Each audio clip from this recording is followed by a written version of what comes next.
रस्त्यावरती बाकीची दुकानं उघडायच्या अगोदर हे सगळे भाजीचं दुकानं लागले तर हे सगळे परप्रांतीय लोक येतात आणि याच्यामध्ये ना लाईट भाडं आहे, लाईट नाही, भाडं नाही, पाणीपट्टी नाही, काय नाही.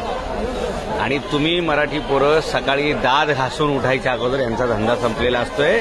तुमच्या 10 पट हे पैसे कमवतात म्हणून हे मुंबईवरती राज्य करतायत. बघा हे दादरचं चित्र आहे. आणि तुम्ही मराठी पोरं मात्र तुम्हाला टेन्शन नेहमी हेच, दादाचं काय होईल, ताईचं काय होईल, अण्णाचं काय होईल, तात्याचं काय होईल, दादा आप्पाचं काय होईल, बापूचं काय होईल.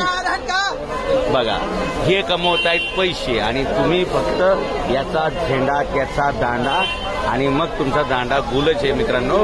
अरे बघा स्वतःचा उद्योग धंदा व्यवसाय करा. किती लांबून ही माणसं येत आहेत आणि झपाझप पैसे कमवत आहेत. तुम्ही सकाळी दात घासून उठायच्या अगोदर यांचा गल्ला छापून तयार असतोय.